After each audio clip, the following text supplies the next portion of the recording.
Ladies and gentlemen, boys and girls, welcome to the Football Stooges, the stupidest way to cover football imaginable. And boys, it's stupid. And it is going to be this week. We have the finals for the UFL coming up, the championship game. I don't know if the trophy has a name yet. We'll have to look into that. Also, we need to look into the UFL season awards, which should be given out already. And then we will obviously cover the championship games for the conferences, and then look forward to the total UFL championship coming up before we get in. This is probably the last regular season episode. And I say regular season, this is the spring football season, but this is the last regular season episode before we get into the start of next year's football season. Again, we'll have some episodes coming for you, so in between that. But again, welcome to the Football Stooges. I'm your host, Lob City. Stupidest way to cover football imaginable. We got a decent bit to get into today. Only 3 members of the group, and it's not the OG 3. It's the 2 newest additions. So without further ado, holding a can of Corn Bush Light, the Wisconsinite himself, fullback of fullbacks, rocking the porn stash, it's Gordlami. Goddamn right. Hey, it's only because Muzzy made the drawing, man. That's why. Yeah, he's got it. You got to keep it now. You got to keep it. We all got to keep these same hairstyles.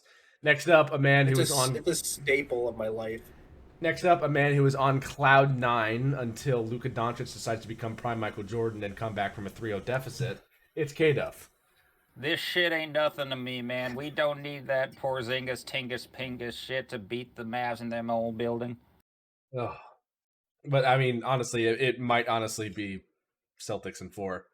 I mean, give the finals MVP to Brad Stevens. Holy moly, that team. It's like D&D and Game of Thrones all again. Well, we kind of forgot how the Celtics made it this far without Porzingis on the roster. I mean, he was there for a while, so...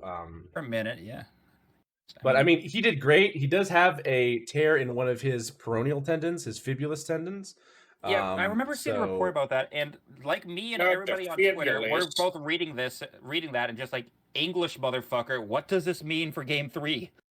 Yeah, basically, one of the ligaments that is on the outside of the leg that connects to your fibula, which is one of your lower leg bones, not your big one, your tibia, which is your shin. It's the exterior one on the outside. There's a couple muscles on that. One of them connects by tendons into the knee, and it forms this massive web of connective tissue called a retinaculum. And basically, the connection between that fibular or peroneal tendon and the retinaculum has been either torn or tweaked, and now his knee's not as stable. And there you go. Everybody who Googled what that is and somehow clicked on this video. Yeah, when Woj posted that tweet and it was like 7,000 fucking syllable words, I'm like, dude, no one besides MDs and, med students are gonna know what you're saying here. Like, yeah, lower leg muscle that caused a knee instability. Ding, done. Everyone gets that. Instead, give us the medical. All right, we're gonna put this in the simplest terms possible. His leg is fucked. Woj, Adrian, Woj, I cannot say his last name. Woj, NBA coverage guy. Just like this actual injury, we can't pronounce his name. Yes. Let me see if I have to scroll down to it, because he posted a lot of stuff about, obviously, the passing of Jerry West, RIP to a legend, the logo, Mr. Clutch himself. So I have to go down and get to this. But he did post this tweet about it. Holy moly. How many tweets does Woj post? A lot. Yeah. I had to scroll through like 20 of Adam Schefter's before I found something about Jerry West. Yeah, that I'm trying to like even search for retinaculum.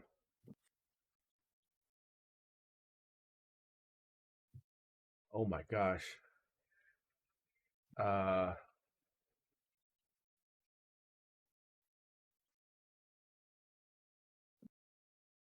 Let me see. Yeah, the tweet, here it is. The tweet was, Celtics center Kristaps Porzingis is expected to miss a minimum of several games with right soleus strain. Or no, that's not the right one. Shit. I actually can't. This guy posts so many tweets. Like, hats off to you, Woj.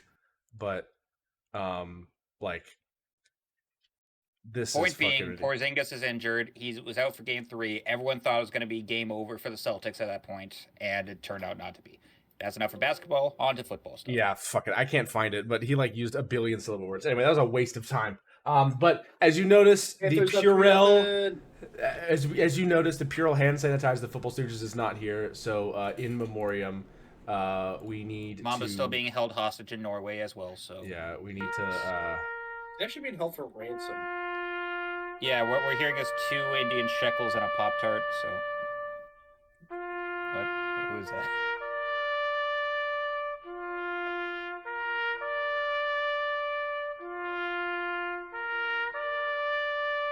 The most accurate picture I could find. Blonde Jesus. 1824. He served in 7 wars, knew Abraham Lincoln personally, and helped write the Declaration of Independence. We salute you, Macedon. I'm laughing like I'm not the second oldest guy on this podcast. Fucking hell.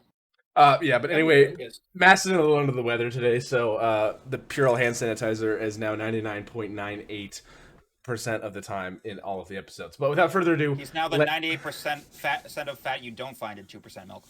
Yeah, I guess he's the anti-slim milk, the buttermilk of football stooges, the buttermilk of the football stooges. Oh God! All right, we're not using that analogy. Anyway, let's get into the crossover grid, then we'll go immediately into KDF news, and then we'll cover. If you do not UFL use that next week to introduce him, I am quitting the podcast. Oh God! All right, well, here we go. We have to find a new guy. All right. Robert Tonyan right off the bat. Oh yeah, Robert Tonyan. I was gonna say, don't you dare write down Mercedes Lewis. I'll hurt you. We'll be talking about him. Don't worry. T.O. Robert Tonyan. Close enough. All right, then we can get these ones out of the way.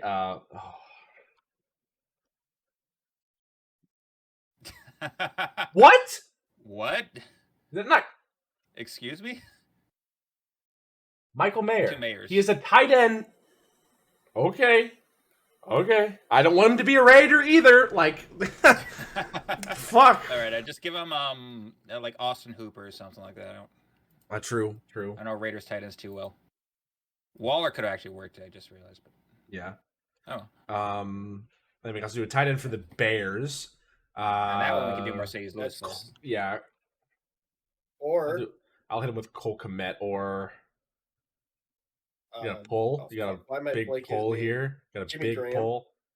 Ooh. Jimmy Graham. Ooh, Jimmy Graham. That could be one. Jimmy Graham. There you go. All right, and then we can do a Pro Football Hall of Fame inductee at tight end. Hold on. Yes. Browns tight end. Yes, What a pull! I was gonna say Tony Gonzalez, honestly, but that could work. Pro Football Fame inductee. Tony Gonzalez? For the Bills. For the Bills. Anybody in the Football Hall of Fame. So we're gonna do John Delamere. That'll work. Joe Delamere, and, sorry, not John. Joe. For the Packers, like, God, I miss NFL like this. Like, I never saw much of it, but like, dude, like the full cage face mask, the arms covered in just random bullshit, the helmets that look like fucking buckets, the shoulder pads that make you look like 5 times bigger than you the fucking neck roll, dude. Oh. Yeah. Okay, Pro Football Fame, Hall of Fame inductee. I think I get to pick this one. No, I get to pick this one. Okay. Go for it. We are going as old school as we can. Curly Lambeau. All right. Curly Lambeau. Should be in the Hall of... Oh, he's not. How the fuck is he not? Does it not count? I mean, I don't think he made it as a player. I'm just gonna go on a limb there. Well, let's go. Charles Woodson. Salute no Reggie White. You put Reggie White's name. You put some respect on that motherfucker's name. All right. Yep. Sure. We will respect this man. Then we'll respect this next man. Right above him, Devontae Adams. Davante Adams. How can you not? Yeah. Then this here, Beast Mode. Oh, he was on the. I forgot he was about on the that. Bills. He was on the Bills, and then finally a Bill and a Bear. I mean, I knew he was on the Bills. I forgot he was on the Raiders for like a split second. Mitch Trubisky. Yeah, he did go to the Bills. Yeah, that'll work. Mitch Trubisky. TRU. No, not Turb. What? TUR or Mitch TR. Welcome back to Spelling with Lob. It's a proper noun, man. Where the fuck is he? Mitchell Right Trubisky. Fair enough. Who the fuck calls him Mitchell?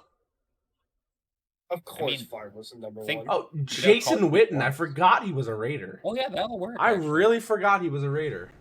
Brett Favre. Football. Let's look at the other Pro Football Hall of Fame inductees for. Can you guess them all? What? Oh, okay. What? No, I don't want to see that. No, I don't want to. Let's see. Brett Favre, Bart Starr, Reggie White. Is Clinton Dix in the hall? No. What? No. What? Bro. Are you on crack? I don't know fucking Packers. If Clinton Dix gets into the NFL Hall of Fame before Ken Anderson, I will eat a rabbit whole. I swear to God. Packers players. The guy across from you should be answering these. That's ridiculous. That's a little bold. Yeah, it's because he was a coach. He is in the Hall of Fame, but yes, he is in the Hall of Fame. I think this only counts players. I don't think this counts coaches. Robert Hubbard, Don Hudson. I almost said Don Hudson. Yeah, Don Hudson. That's a classic. I would shriek if Vince Lombardi. Johnny McAnally. His nickname was Blood. Wow. Nickname was just Blood? Please tell me he played during the 70s. That would make so much sense. All right. Nope. 60s. Let's go ahead and no, 1929, 1933, and 35 and 36. Never mind. He's inducted in 60. Like, his nickname was just Blood. There wasn't like, King of Blood or like, the Runner of Blood or nothing. It was just fucking, hey, Blood. Like, really? Johnny Blood. Johnny Blood. Okay, that makes a little bit more. That's a little bit more like, that 50s. Sounds like somebody Al Capone to call in to put off a hit. Like, hey, call Johnny Blood. I gotta whack this guy. Hey, don't forget about Arnie Erber, all right? I don't think even our grandparents would have known of these players. All right. Hey, Tony Canadio. All right. Without further ado, let's go ahead and move it to Jim Taylor. I can keep going, man. No. We're moving on to KW News. I know you can. That's why he hit the button. All right, so we're going to start off KW News as we always do. Injury stuff. We're going to start out with UFL injuries, mainly because the championship is going to be played this weekend. We're down to two teams. The first being the Birmingham Stallions. Their notable questionables going into and include running back CJ Marble, who's dealing with a foot injury. Linebacker DeMarcus Gates, also with a foot injury. And starting quarterback Matt Corral with an ankle injury as well. Their opponents, the well-deserved, honestly, San Antonio Brahmas. Amazing defense, amazing play all year. And probably our biggest weakness going into this championship is their defense, unfortunately, because their big injuries are for cornerback Darius Phillips with a foot injury, linebacker Robert Barnes with a foot injury, safety Jordan Mosley with a shoulder injury, and cornerback Bo Pete Keys with a undisclosed illness. So hopefully they'll be okay for the start of the championship. We'll just have to wait and see. As for NFL stuff, as we're getting closer to out of mini camp and getting very close to training camp, we got some short to long-term stuff. First being Saints tight end Juwan Johnson, who is expected to be missing the end of minicamp for foot surgery, as well as most of training camp, but he should be ready by the season opener. Ravens safety Kyle Hamilton, also going under the knife for elbow surgery. He'll be ready for training camp. Chiefs guard Joe Tooney still working his way back from the torn pectoral he suffered last season, as is Jets wide receiver Mike Williams from his ACL tear, and Bills linebacker Matt Milano from his leg injury. Both suffered mid-season, ended theirs. Questionables as we go into training camp for Browns defensive end Myles Garrett with a hamstring injury. Same for Panthers rookie wide receiver Xavier Legette. Chargers running back Gus Edwards with an undisclosed injury. And Seahawks wide receiver Jackson Smith-Njigba with a shoulder injury. Going into signing news, the only one off the grid so far this week was one that I cannot believe they're still sticking with Steelers extending head coach Mike. I still don't know what a game clock means, Tomlin, all the way to the 2027 season. As for on-the-field stuff, the Falcons, they have claimed former Patriots offensive lineman Andrew Stuber off waivers. The Bills... Oh, wait, I already got the Gable Stevenson one from last week. Did you also talk about the Falcons' punishment for the tampering with Kirk Cousins? I'll be getting to that, actually. Don't worry about that. Yep. So the Bears, they have actually made a pretty interesting signing. As we talked about Mercedes Lewis earlier, they're re-signing him on a one-year deal for his record 19th season in the league. This is the most seasons spent for a tight end. And he was a first-round pick by the Jags all the way in 2006 and is only 3 games away from the most games played by a tight end behind Hall of Famers Tony Gonzalez and Jason Witten. Jason Witten I don't think is in the Hall. 6 months away from being put in a fucking nursing home. He's 40 years old. Does he make the Hall? I don't know. He's more of a blocking tight end. I don't think he has. Right, so he's not going to get much props. Just like a lot of linemen don't get a ton of props, besides like all like NFL teams. So yeah, I mean does he make it just for longevity's sake and the ability to perform at a high level for almost 20 years, or does he not because he has no accolades? Well, I mean, let's see what his accolades are. Let me just look him up real quick. Pancake block anybody.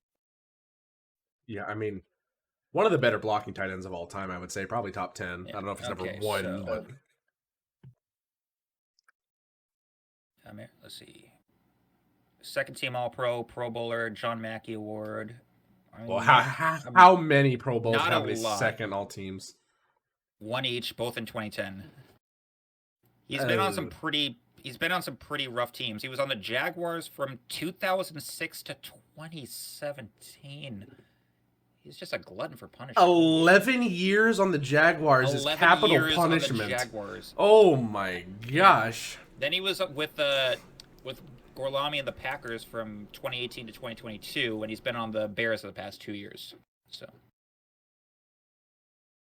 So I mean, appreciated that, man. Yeah. So he got some high. He had some high as well. He was with the Packers. I mean, they made the playoffs a few times with him.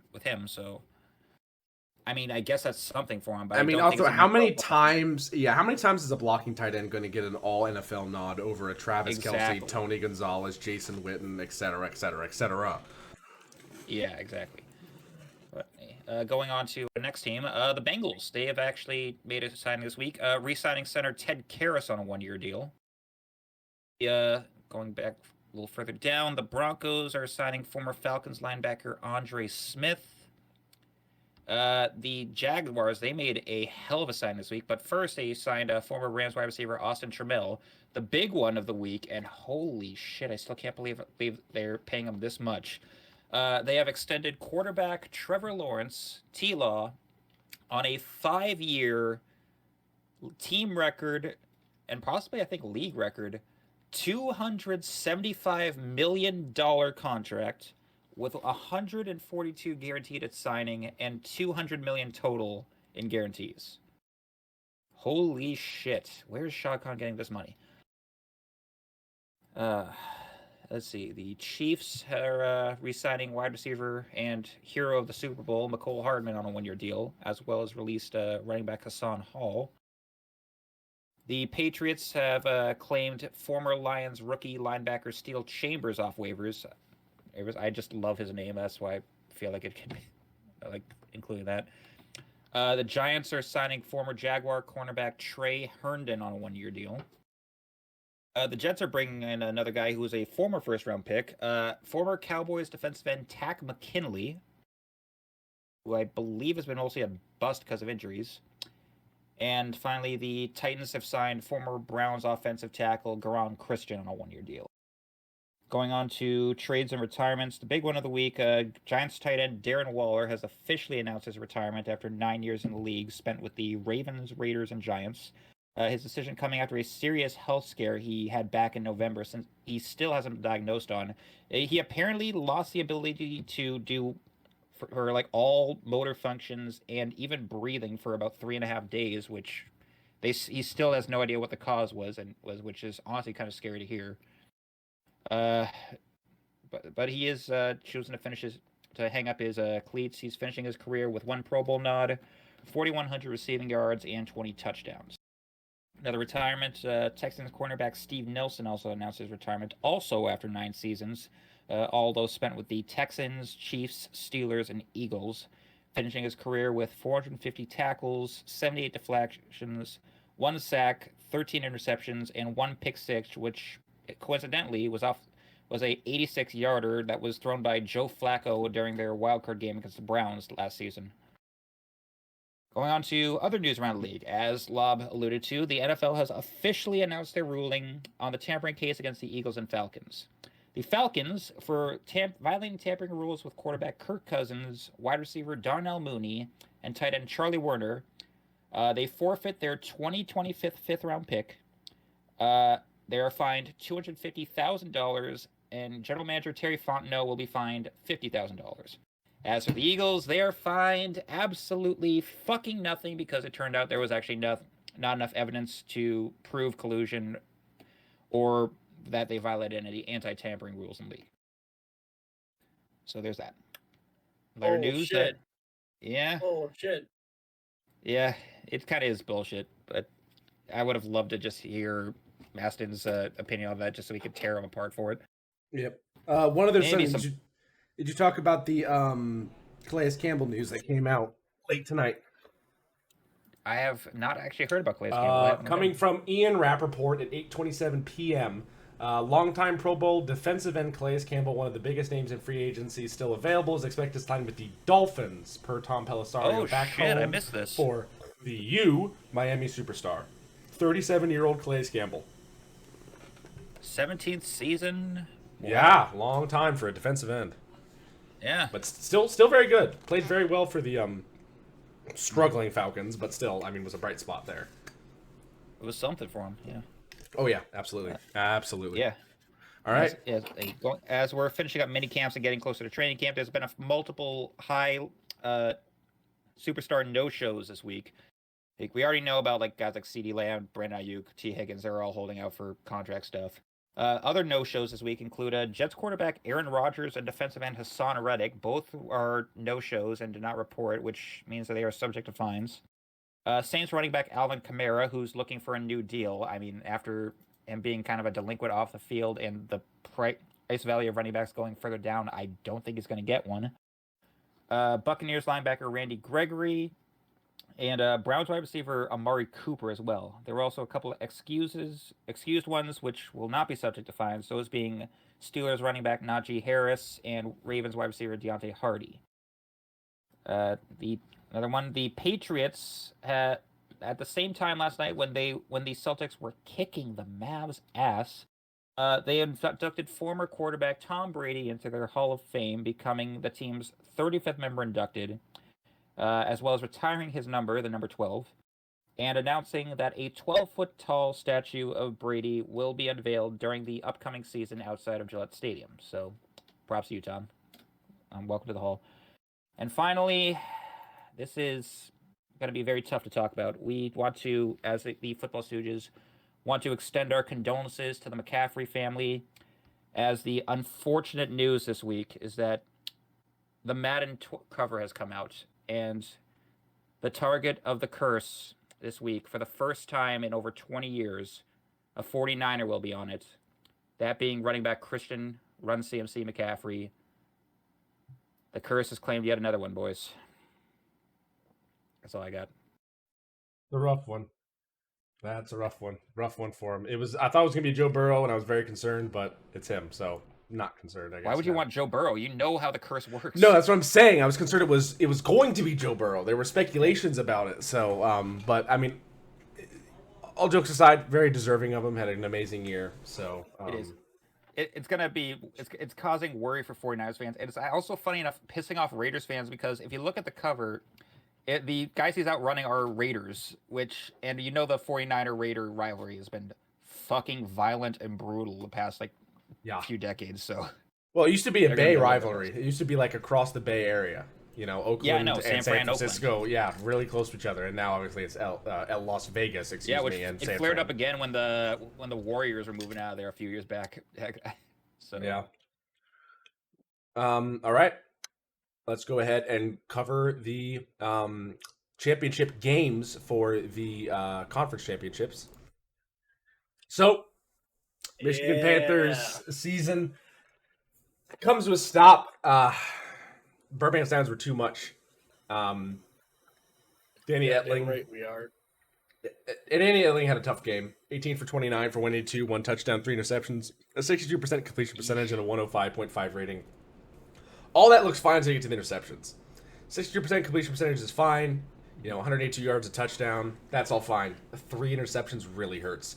Running for them wasn't good either.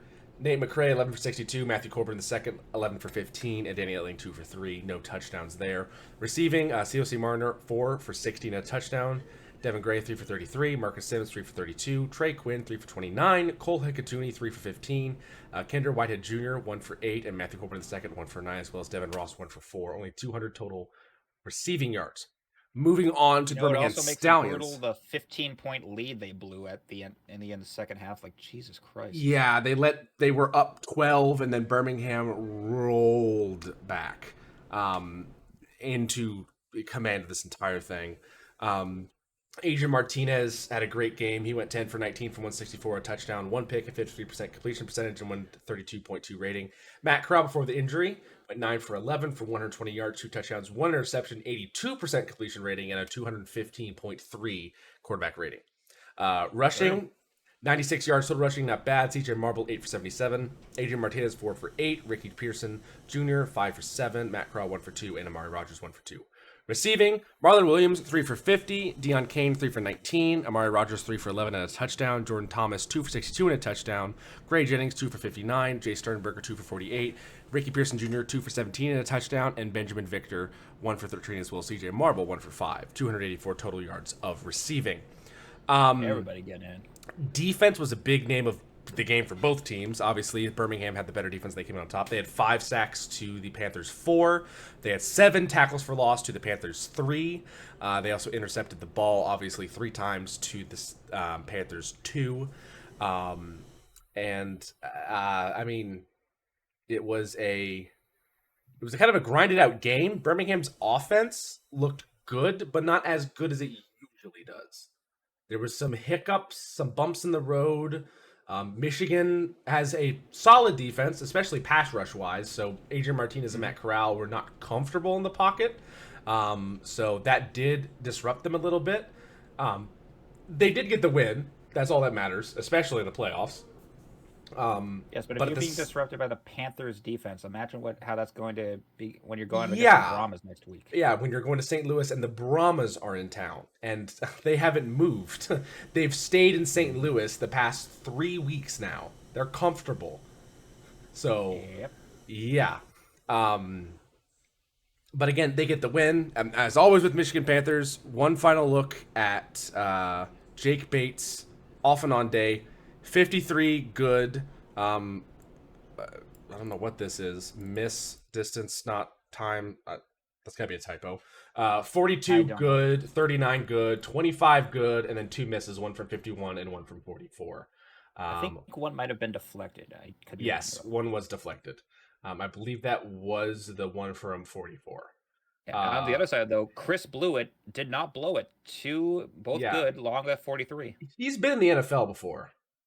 Yeah, he had a funny soundbite where he was with the Commanders, and they announced saying like a new kicker for the Commanders today, Chris Blewett, and he missed it. You blew it. Yep. So, good game. A lot to improve on Stallions wise. If I was a Stallions fan, I wouldn't be super confident in this game, but at the same time, you won. That is all that matters, especially in the playoffs. You got one more game to win, and you could be back-to-back spring season semi-pro football champions. It's not the same league every year, so we'll see how that goes. Moving on to a much more interesting game. Brahmas 25, St. Louis 15 in a sold-out St. Louis arena. The Gerber baby was back. Chase Garbers, both quarterbacks actually banged up. Garbers Garber's suffering from a wrist injury, McCarron from an ankle injury. Garber's went 15 for 21 for 197, 2 touchdowns, 1 pick, a 71% completion percentage, and a 172.1 rating. Rushing, field day. 213 total rushing yards. 115 of them alone were from Anthony McFarland on only 11 attempts, recording 1 touchdown and a 69 longest rushing attempt. Nice. 10.5 average yards of rushing. Every time you handed him the ball, it was a first down, mathematically. That is insane. That is, like, I haven't seen a NFL running back do that in a long time. Long time. John Lovett, who was the RB2, 18 for 83. His longest was 30 yards. Then you had a couple other guys, 1 for 7 from Marcus Stevenson, Jonte Kirkland 1 for 4, Morgan Ellison 2 for 2, and Chase Garbers 2 for 2. Great day on the ground, 213 total rushing yards, which was more than the rushing or passing of St. Louis. Then receiving, Jonte Kirkland 5 for 61, Marcus Stevenson 5 for 56 in the touchdown, Justin Smith 4 for 76 in the touchdown, Anthony McFarland 1 for 4. Moving on to the Battlehawks, AJ McCarron, 19 for 29 for 179, 1 touchdown, no picks, 66% completion percentage, and a 128.7 quarterback rating. On the ground, off and on, Jacob Stalers looked good, 14 for 79, Wayne Gilman II, 5 for 12, and AJ McCarron also had 2 scampers for 5 yards, but then Darius Shepard had 1 run for negative 10 yards.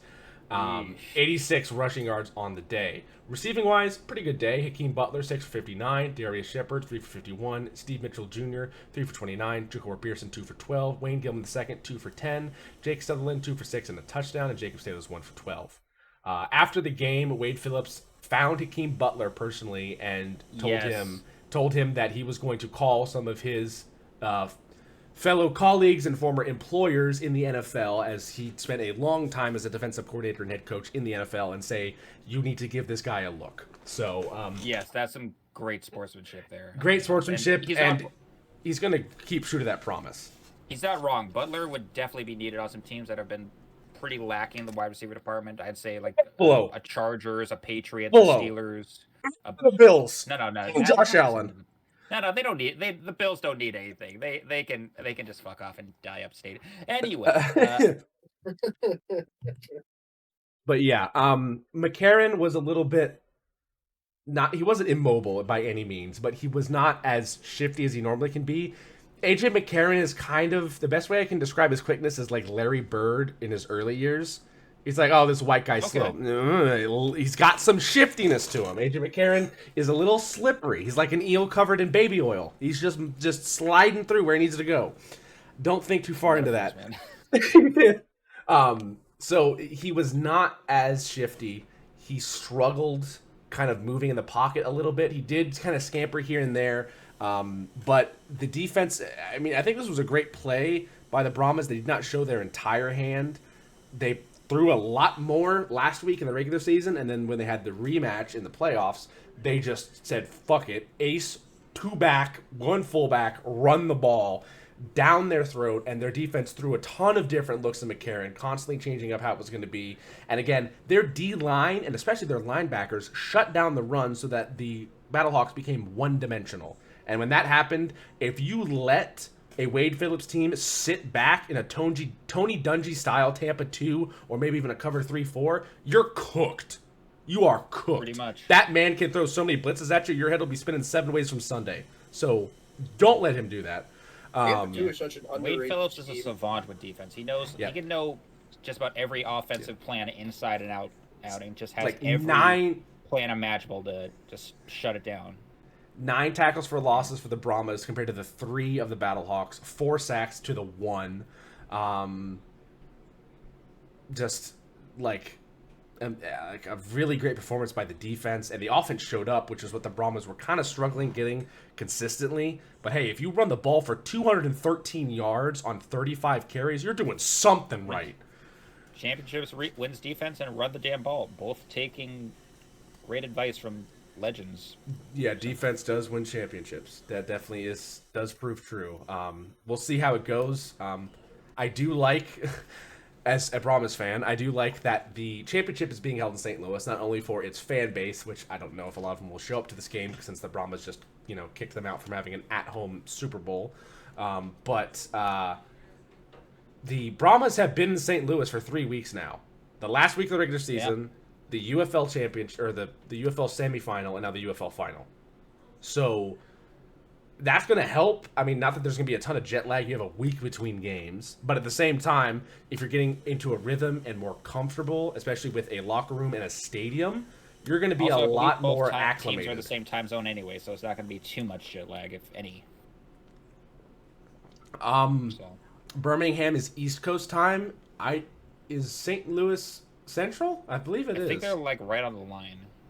I think they're Central. I'm in Indiana, and we're on the line. There's certain counties in Indiana that are Central time. This is a quick investigative time. Just look up what time it is in St. Louis, and if it says 10, then it's Central. I think they're Central. They're an hour behind me, so... Yep, they're Central. They're Central time zone. Same with Texas, which is where San Antonio's from. So, yeah, it'll be 1 hour difference. Big whoop. So, yeah, a little edge on something on the Birmingham Sound, which you're going to need. But, yeah, any final thoughts on either of these two games, what you guys thought? To be honest, I didn't really watch too much. I had to catch post game re-recordings or highlights. But, yeah. I was busy picking up a new truck, so. Yeah, I didn't really. I mean, there's nothing really much more to say than what you already kind of hit on the head already. So. Yeah, running the ball works, as we say every week. Works. The Panthers blew it. Brahma's defense kicks ass, as well as their running attack. Jesus Christ, that needs to show up again next week, and they definitely got a trophy in their hands. Giving Anthony McFarland a week off in the final week of the season to let him recuperate and to be ready for the playoffs was a great idea. Hopefully this continues. Before we get... go ahead. McLaren banged up as he was going, I think, dealing with that ankle injury, as we know. Assuming he doesn't get a NFL offer before the season starts, he has time to rest it up. So he deserves some rest. I mean, I don't think this is the last we've seen of him. How old is McCarron? He's not super old. I doubt this is going to be the last we see of him. I feel like he might be close to 30. Not that close, but maybe 28. He's my age? What the fuck? Oh no, he's 33. Oh wow. A lot older than I thought. He was I forgot he was at Alabama a while. He wasn't a one and done guy. Well, he's been in the league he's been in the NFL league since 2014. So. Yeah. So he's been there a while. So is this at 33? I don't think he's done. Maybe not. But, I don't either. He's got a family and kids to take care of, and that's the reason he's here, because he wants his kids to be able to watch him play, which I love that. Love the guy. But yeah, hopefully it's not the last we've seen of him. AJ McCarron is a phenomenal quarterback. But yeah, before we get into our predictions for the final week of the UFL, let's go ahead and look at the end of season awards for the UFL. So MVP was Adrian Martinez. As we said, this guy's looked phenomenal. A dual threat quarterback, I guess a rookie, we could say, has not played any NFL time. He is, let me try the quality of this. Is 480. He is a dual threat quarterback out of Nebraska and Kansas State. I watched him a lot when he played at Nebraska because we had to play him as a Michigan fan. Beat him a lot of times, but he did give us problems for a while. I think there was a game this season where he put up over 500 combined yards himself. This is a well-deserving title. I think he might have even still won this if Jake Bates didn't start to take a slump in his kicking. But an amazing performance from Martinez. Really good quarterback. Might get some NFL looks. Who knows? I mean, as you can see, this guy can scamper. This guy can move. This guy can dance. Quick feet, yeah. And he's also pretty built. If you look at him, he's looking eye to eye with a lot of his linemen, and he is not a scrawny guy either. He's got some muscle to him. Kind of, in a weird way, he reminds. Look at that. I mean, look at the body type. he kind of seems like a taller Steve Young. The way he runs, the way he moves. I see it. Yeah. Yeah. So yeah, hopefully this guy gets an NFL shot. I think he will, especially if a team drafts a quarterback. Else one, Sternberger. Sternberger looks very good as well, yes. But like, I think a team that like drafted a quarterback and realized they're shit and needs a new quarterback immediately, the Bears, they'll need something. So offensive player of the year goes to Hakeem Butler. Another well-deserved. No introduction needed. This guy had multiple games. Look, those hands in triple coverage are all you need to see. A huge target, massive target at the wide receiver position, near tight end size, and he had multiple games this season where he had triple figure receiving yards. Dare I say the DK Metcalf prototype? Yeah, look at him. He's outrunning a smaller CB right there. Just absolutely flying. Amazing hands. Really tall. Just massive frame. This guy hopefully, and I think should, get an NFL look and time. And especially, like, there are teams that need receivers bad. As we said, the Chargers and Buffalo both need guys. Deep threats. Oh, yeah, like him. Can you imagine Josh Allen throwing to that guy? Whew. I'd rather not, thank you. But I know you wouldn't, but I mean, they need him. All right.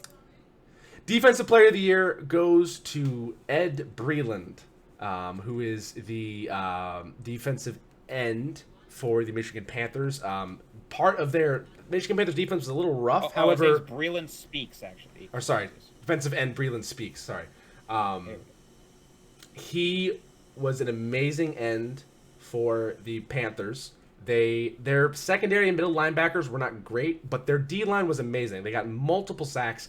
They started the season off with, like, I think a 6-sack performance against the Battlehawks, I believe. Multiple games where we recorded 3 sacks. Most singles and a tackle for loss in a game this season, with 4 against the Roughnecks.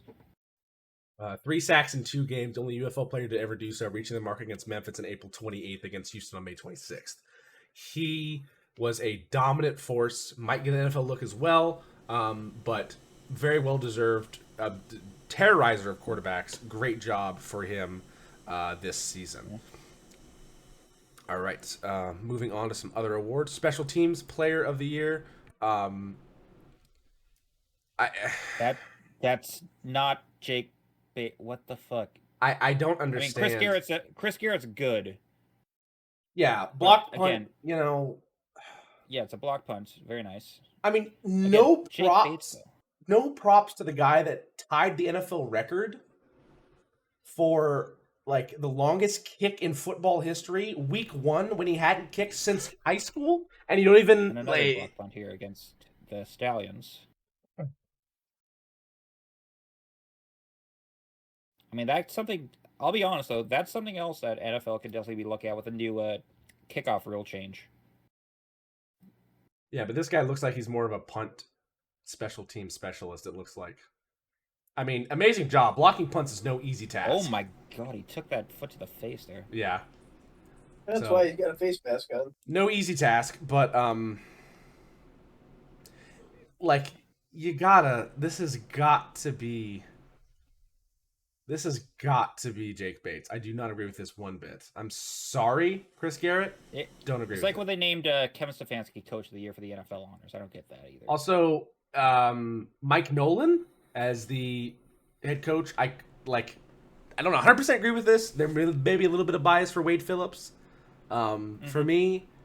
But I mean, the Michigan Panthers did improve from one of the worst teams last season in the USFL to now one of the best teams in the UFL. They got bumped in the semifinal, but again, there's only 2 playoff games, and so it's what can you do? So well deserved there for him. I could see it going to him or Wade Phillips. This was kind of a coin flip here, but well done by Mike Nolan. And I believe we already went through the all UFL team last week. I'm fairly sure we did. Yeah. So again, Jake Bates not being on this is fucking awful. I mean, what he was doing? For the kicker for the all UFL team, but still, yeah. What the fuck? Yeah, like special teams player of the year. You don't even give it. What the fuck? Do they talk about in here who else got votes? I don't know. I believe they do not. Yeah. Nope. But again, Martinez looked amazing the whole year. So great job on him. All right. Yep.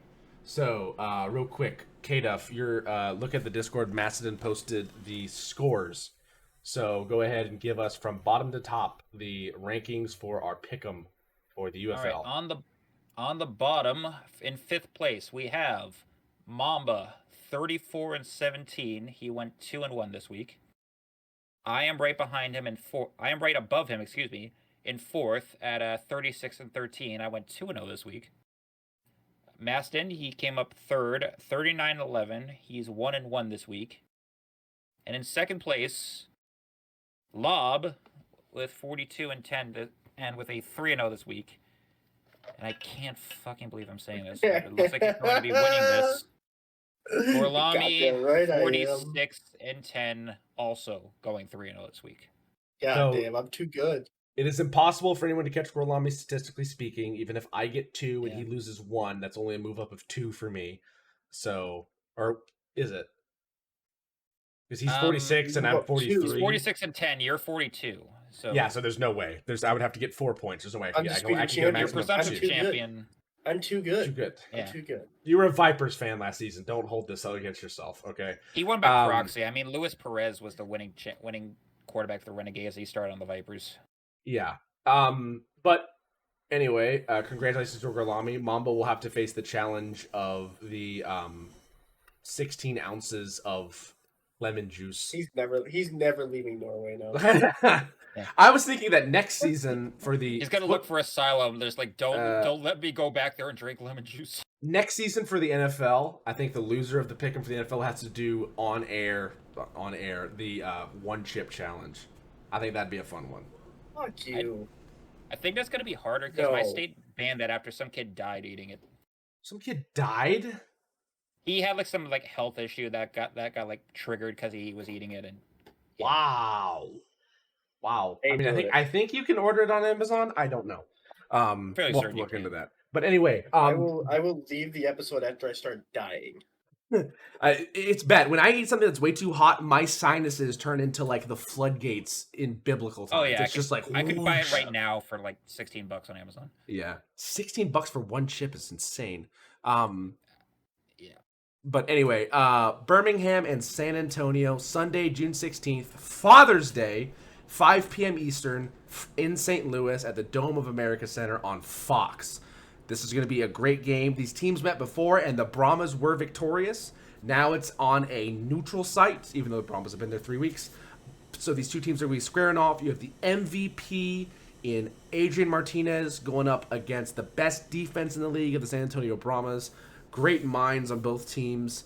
Great players on both teams. A great run game, a great pass game. You got it all. It's going to be great football. Sit down with your family members.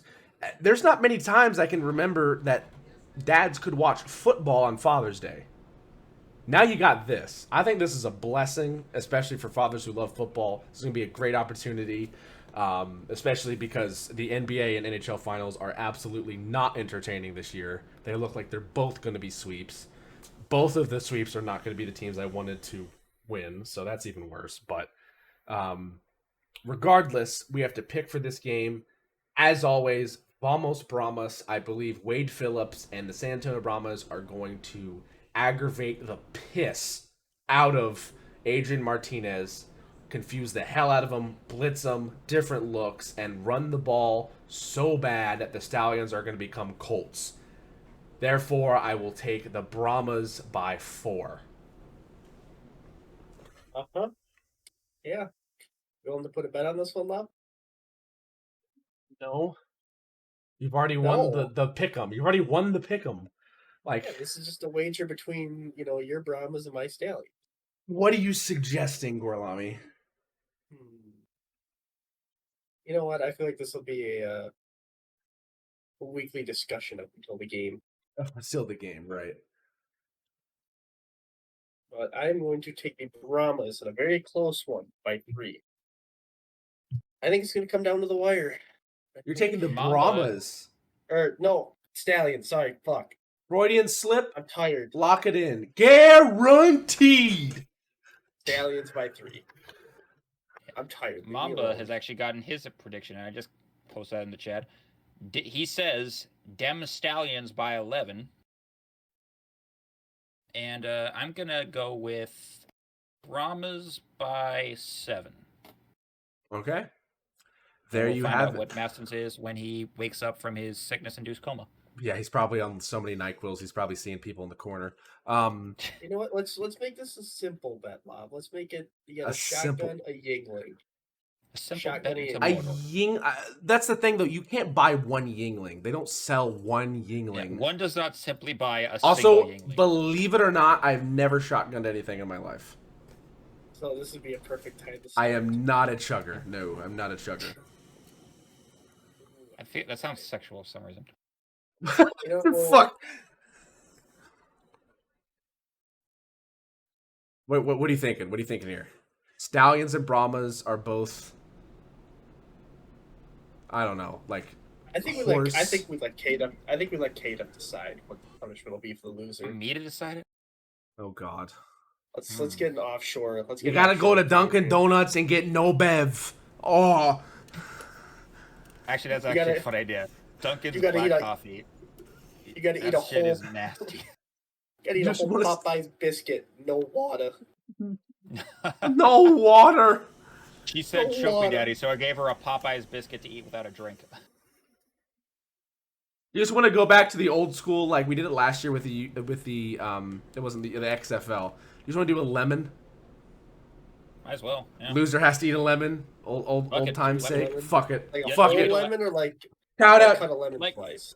You have to. You don't have to eat the fucking rind, but you got to eat the interior of the lemon. You got to eat the. Well, what I did when we lost that bet with the fucking Orlando DC game, I just like chopped up a lemon, just like ate the slices the whole time. Yeah, I don't know you quarter the you lemon and you just you quarter the lemon and fucking go for it. There's gonna be a lot of lemon juice. Why are we so like DC? Damn it, you and your lemons.